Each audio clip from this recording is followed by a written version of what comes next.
l'aviation, CAA, encore et toujours motivé de Ninga de Fatedi. Na année 2026, on peut, Azan Lissous Kokumisa, perfection de Ninga Kosakanate, na ma service d'ailleurs, sécurité, confort, na régularité, bon, dit Mélangé, lundi Lissous na Ninga Kosakanate, mon côté na terrain, c'est Pélas de ces Pélas, à Tibabion de la dernière génération, le col Airbus A320, pour la destination est dans ma province pour la ville, il y a RDC. Bongo Sénaté, en 2026, Oyo, CAA, a conquis 34 ans au Coca, dans le service de ma cliente. Ah, CAA, mon CPLC. Bon, quel est votre avis? Merci pour la télévision. Pour la colonne, pour la journal, pour la peuple. Merci, la fidélité, pour la confiance pour continuer à causer le journal. On a vu notre fond, la journal pour le République démocratique du Congo et du acte de l'initiative. Il y a président Angola, Joao Lourenço, P. a commis fort.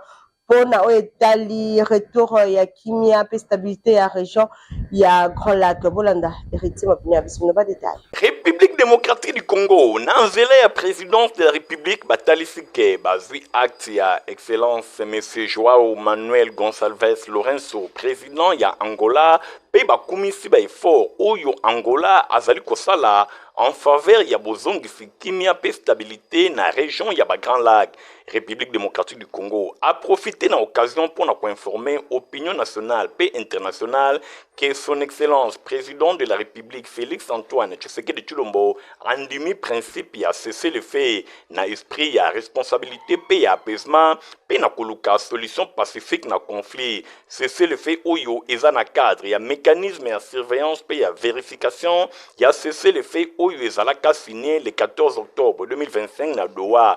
Objectif ezalaki ya assurer cessation effective et contrôler durablement ba hostilité nyonso à travers dispositifs structurés et suivi ya traitement ya ba incident ezali ko impliquer gel strict et immédiat ya ba position nyonso arrêt tokotika renforcement militaire cessation ya rotation nyonso approvisionnement offensif pe lisusu interdiction ya tentative nyonso ya modification ya statu quo sur terrain.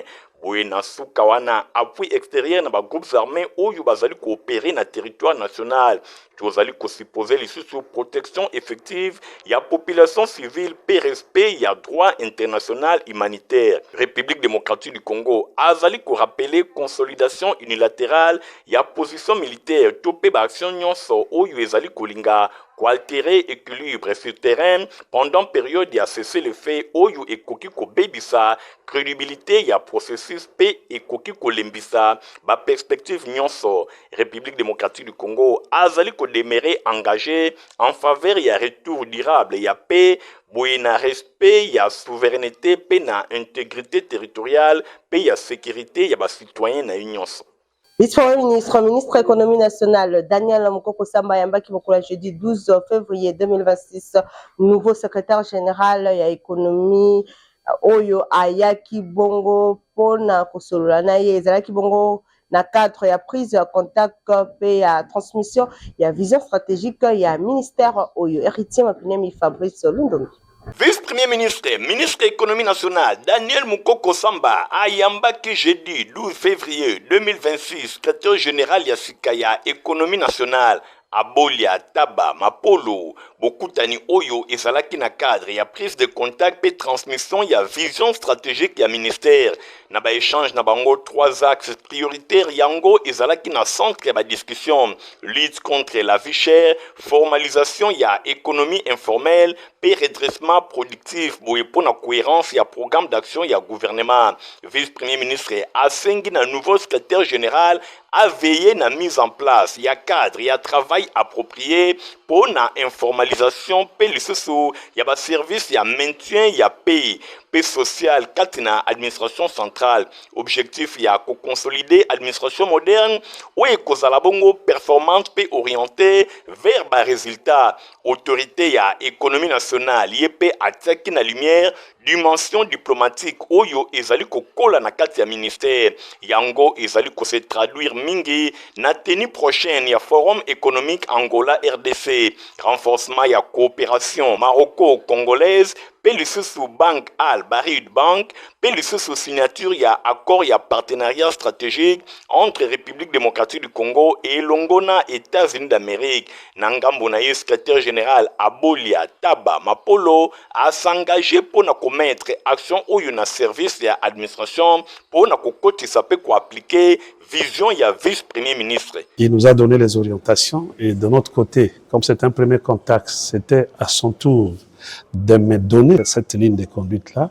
Eh bien, en ce qui nous concerne, je lui ai rassuré de notre loyauté, mais aussi de notre disponibilité totale pour la matérialisation d'actions du gouvernement dans notre secteur. Et je lui ai rassuré que nous allons prendre toutes les dispositions pour que cela soit fait. Beaucoup tani oyo est marqué et bandeli ya nouvelle dynamique administrative na kati ya ministère ya économie nationale. Accès na efficacité, modernisation ya service pe mise en œuvre rigoureuse ya programme d'action ya gouvernement. Commission électorale nationale indépendante, c'est Namokoussé a publié communiqué de presse par rapport à Misala Oyo et Belé et Sengeli à Salabolana. Communiqué de presse, il y a Commission électorale nationale indépendante, Seni Namokoussé, numéro 002/Seni/2026. Commission électorale nationale indépendante a zali ko rendre public la décision 003/Seni/IAP/2026 il y a le 12 février 2026 où il zali kolobela publication il y a calendrier réaménagé il y a élection il y a gouverneur pe il y a vice-gouverneur il y a province il y a Sankoro à tenir compte na nécessité il y a ko concilier date il y a scrutin il y a calendrier et longona session ordinaire pour la assemblée provinciale ya Sankoro, boye chronogramme opérationnel ou réaménagé et zali boye le 4 février 2026 kino le 23 février 2026 poursuite ya ba dépôt ya ba candidature auprès ya secrétariat exécutif provincial CEP Seni Namokoussé ya Lusambo le 24 février 2026 kino le 28 février 2026 ajout pérétré il y a substitution il y a ba dossier il y a ba candidat gouverneur et vice-gouverneur il y a province Kobanda le 6 mars kino le 7 mars et kozala bongo dépôt il y a ba recours en contestation il y a liste provisoire il y a ba candidature liboso il y a cour d'appel il y a Sankoro oyo ezali considéré d'office cour administratif d'appel.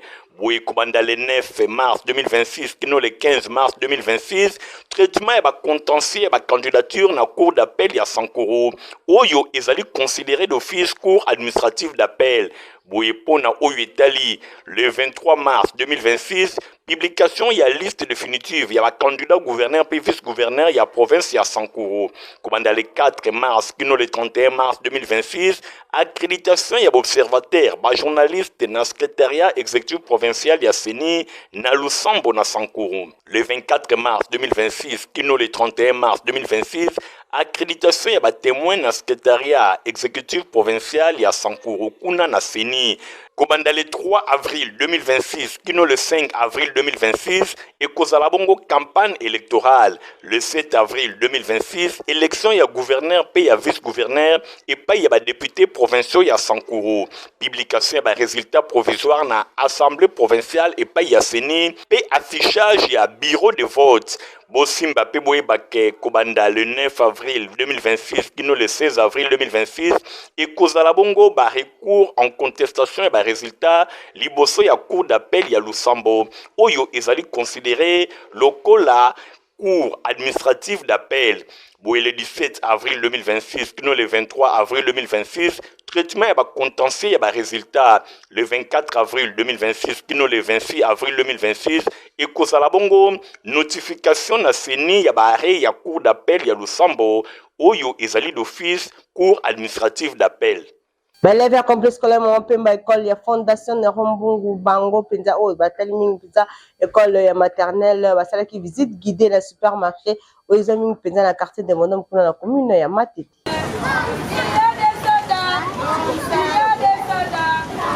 Ba élève ya complexe scolaire Mama Pemba D, école ya fondation Néron Bungu, basala qui visite guidée na supermarché oyo ezwami na quartier de Bonhomme, na commune ya Matete. Ba élève ya maternelle basala qui accompagné na ba encadreur na bango, ba ya ki kotelisa bango biloko nyonso bazali kotangisa bango, biloko ya kolia pe biloko ya ndenge na ndenge oyo ezali kotekama na supermarché. Ba élève basala ki na esengo makasi, bana maternelle basepeli pe ba répondaki na mituna nyonso ba encadreur bazali kotuna bango par rapport ya oyo nyonso batangaki. Visiter les gâteaux, ramasser, on a vu les boudins, doyer, visiter les boudins, les gâteaux, les dolés, les crayons. Visiter les boudins et les gâteaux, les crèmes, les biscuits, les jouets, les sacs avec les dolés. Bosimba peboye baki ba réponse oyo ba élève ya maternelle ya complexe scolaire Mama Pemba ba pesaki par rapport ya mituna ba encadrer ba tuna ki bango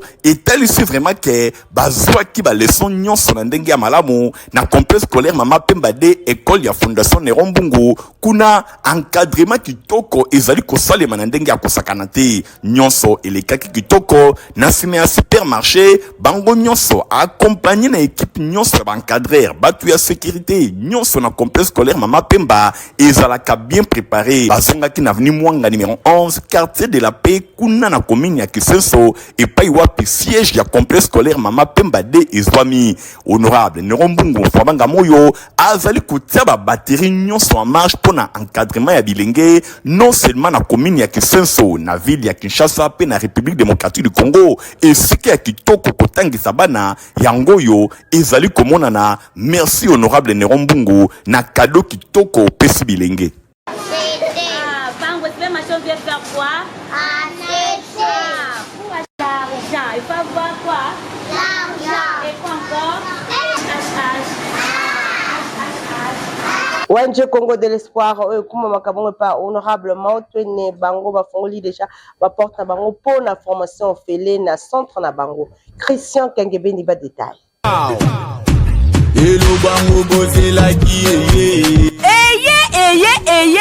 ONG de Congo de l'espoir ya mwana mboka honorable Mao Twene oyo ba mesana kobenga les responsables papa Selembao et fongoli ba porte pour na formation professionnelle ya ofele tolobi bien ya ofele na ba filière lokola auto école informatique coupe couture esthétique alphabétisation na langue toza bongo na anglais na français.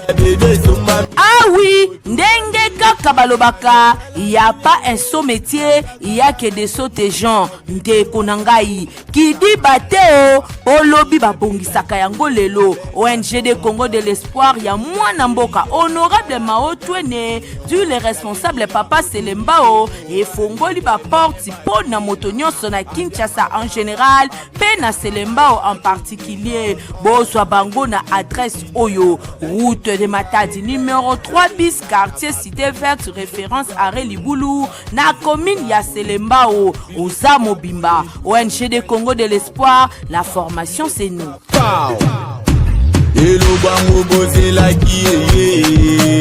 Par reportage info lingala journal la peuple pour la peuple ba koma kip na quartier kikimi kuna na commune ya Kimbateke kuna baza komoni ndenge population aza konyoka na likambo etalimai.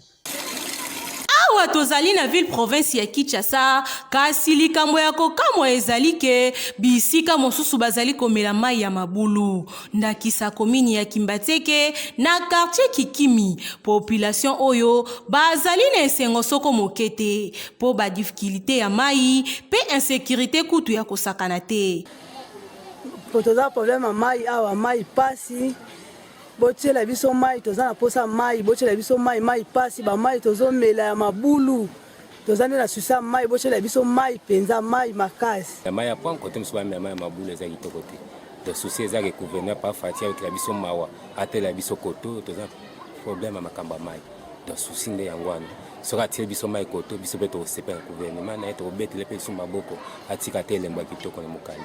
Na yango basengi na bakonzi batala mpe na ngambu na bango mpo bakondisio ya lolenge ya boye ezali malamu te mpo mai bazali komela ezali komemela bango bamaladi ya ndenge na ndenge. Bandeko bavandi na quartier Mahenge pe Sakombi baza pe na pasi na likambo oyo etali mai bolanda reportage oyo. Na quartier Mahenge, na commune ya Kimbanseke, population alobi azelama ya régie des OP à lemba na ye yango ebimakate bazali konyokwa manandenge ya kosakanate population asungamaka kaka na mai ya forage oyo bandeko batiela bango moyena quelque chose okoki koleka awa pona kotoka mai kasi o ya régie des eaux ba pompe depuis evanda na yango eloko moko ezalaka kuna te voire même likambo ya courant na quartier Mahenge oyo ezali likambo ya pasi population azali exposé na insécurité surtout phénomène kuluna ezali pe konyokola bango makasi na passage ba reporter ya Info Lingala population azanga kite kotombola mongongo comme tozana yango pomme ya mai ya régie des eaux mai oyo presque 20 ans et à côté.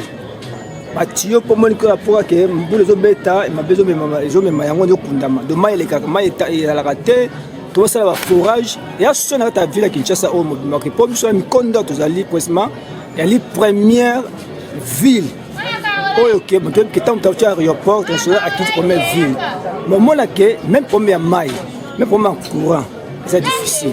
Pour la maille en tout cas, marato, to senga bakonza mboka basunga biso pour la tina mai. To banzi ke ba autorité ba ko penser quartier Mahenge oyo pe pona kotiela bango mai ya régie des eaux pe likambo etali courant ba bana kosunga bango pona ko épargner bango na makambo ebele ya mabe oyo ekoki pe kokomela bango. Pour la permettre na bakliyo na yeba za la l'espoir voyager na ba condition moko ya kitoko compagnie africaine d'aviation CA na mkusi ateli bango Airbus A320 bolanda.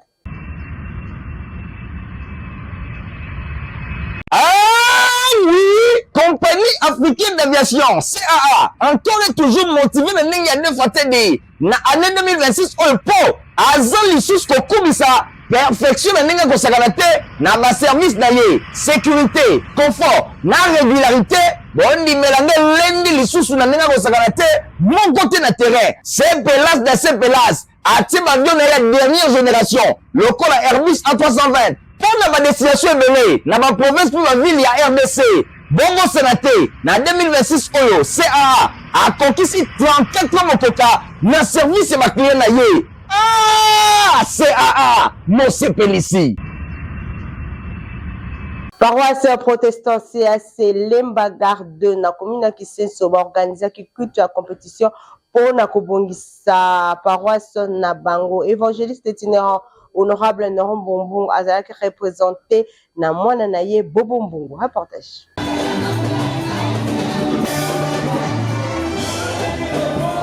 Oui, culte babengi culte ya compétition et les kaki kitoko na paroisse Lembagar paroisse CAC Lembagar de culte ya compétition oyo ezalaki pon ka ba fidèle ba pe sa contribution enfin que ba yeba na kobongisa église na bango na ndenge ya kitoko église oyo ezali dirigé et pa ya révérend pasteur Kambu Isaac bo simba ke prédication et simba maki et pa ya pasteur pa Jérémie yende ateaki na mokanda na 2 Corinthiens chapitre 8 verset 1 et pa wapi alobela ki générosité démontrée ndenge Paul asenga ki na bandimi ba yeba na kozala tango nyonso reconnaissant et pa ya nzambe na culte spécial oyo ya compétition to monaki délégation ya honorable Néron Mbungu oyo azali pe évangéliste itinérant délégation ya honorable Néron Mbungu et kambamaki et pa ya mwana ye Bobo Mbungu pe ba membre ya cabinet ya honorable Néron Mbungu bazalaki na culte oyo pona ko assister louange pe adoration ezalaki au rendez-vous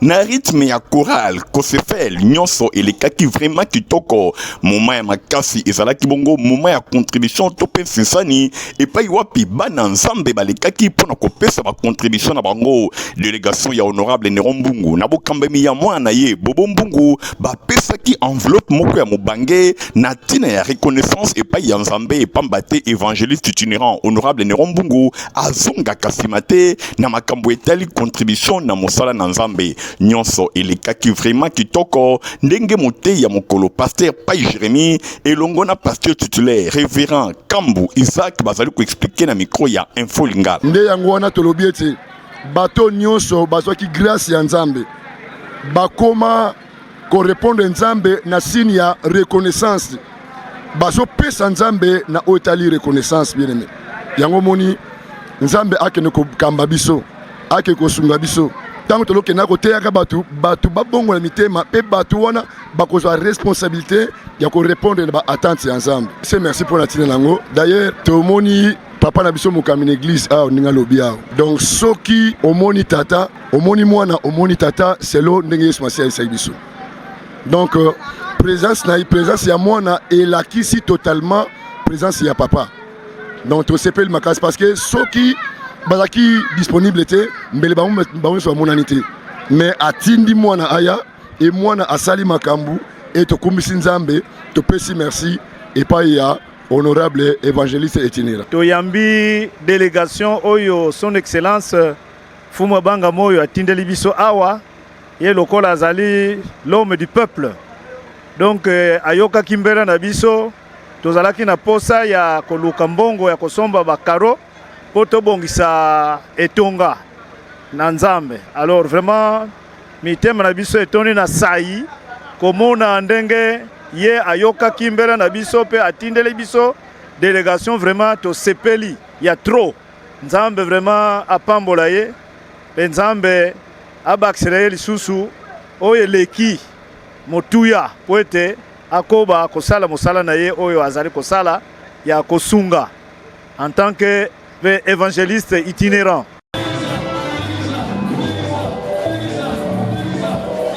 Plaidant ensemble pour l'homme de Dieu, Namokambemi ya couple Chama, Babengisi Bamouré, sur intercession, Mokolo ya samedi 14 février 2026 à partir de 8h pour célébrer ensemble 10 ans d'existence Nabango. Ministère plaidant ensemble pour l'homme de Dieu PHD Namokuse et Lengeli Milulu Monene pour na kofungola année 2026 samedi 14 février de 8h à 14h. Culte d'action de grâce pour na basali ya Nzambe ya mokili mobimba. Pe 10 ans d'existence ya ministère. Bongo Batei, Ezali Bongo, le patriarche Jean Kalama Bintou. Même pour toi, mais pour Nayo, ceux qui te réclament là, malgré les contrats que vos parents ont pris, ça ne tiendra pas. Bishop Anakle Lutina. Nous ne mourrons pas parce que les hommes veulent nous tuer, mais nous vivons parce que Dieu nous fait vivre. Peba Otiami Lulu Ezali Bongo, le couple Osbi Pe Maria Shamaka Yoatumba. Yokatem, Aksanti. Tope Melesi. Boya toloba aksanti, boya toloba Melesi, pona nyonso o Nzambe asala ki pona basali na ye na 2025, pe pona oyo akosala lisusu na 2026. Tolobi bien, samedi 14 février de 8h à 14h, salle panafricaine. Salle panafricaine, ezali na 12e rue numéro 48, quartier Cité Verte, arrêt Boulangerie, référence école Pierre Bouvet, commune ya Selembao. To bengisi basali na Nzambe nyonso, pe bana na Nzambe nyonso ya ville ya Kinshasa. Yesu Kristu azali lolenge moko, lelo lobi pe libela na libela. Boye ibolamu. Poto malonga pour la balle la mineza protiva puis vos colocos menango puis sa santé ya Kito. Protiva encore et toujours. Oyo mama bituna tuna aye bakate tirero apesa mwana ye bire. Ebe na santé Kito ko boy. Ole sakaye nini? Alia ka Protiva. Soka ba mama nyonso batimbe ya Protiva poto kitoko pona ba bébé pro. Mama ye, soma ye. Mwana na ngai depuis abanda kolia akoli boy. Alia ka Protiva. Protiva. Protéines, vitamines, énergie. Azama yele na classe, abela kabela kati, alimbara kati. Ba maman, félicitations à vos connaissances. Protivac, facile à digérer et nourrissant. Ezana, protéines, vitamines et énergie. Hey, bébé nayo kitoko, ninyo esakai. Baba ingakango, santé kitoko nzoto makasi. Matemi disa, maman de tsamana.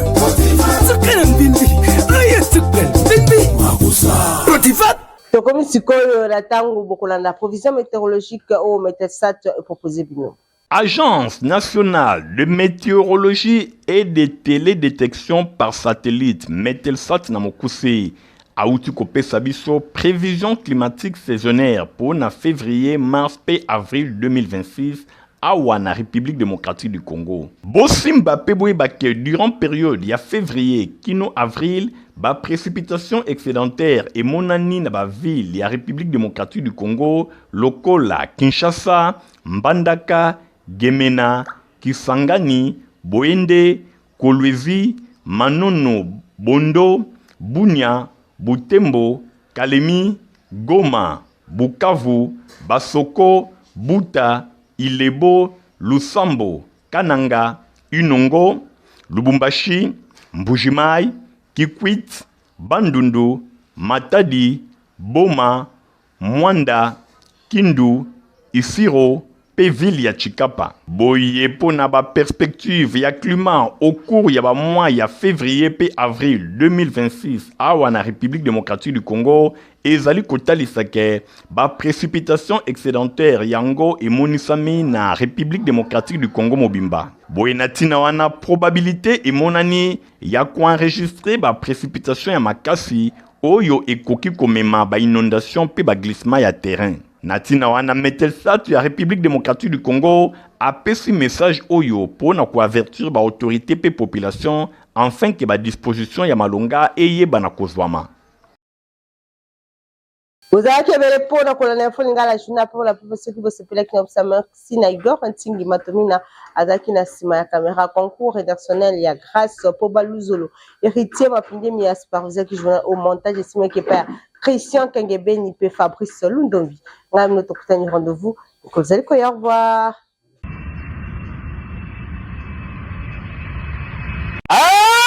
Oui, compagnie africaine d'aviation, CAA, encore et toujours motivé de n'engager fatigué. Na année 2026, on peut, azal l'issue kokumisa, perfection de n'engager kosakanate, na ba service d'ailleurs, sécurité, confort, na régularité, bon di mélange lundi l'issue na n'engager kosakanate, mon côté na terrain, c'est pelas de ces pelas, à type avion de la dernière génération, le col Airbus A320. Pour la destination belé, na ma province pour la ville ya RDC. Bongo Sénaté, na 2026 Oyo, CAA a conquis 34 motoka na service ma client na ye. Ah, CAA, mo se pelisi.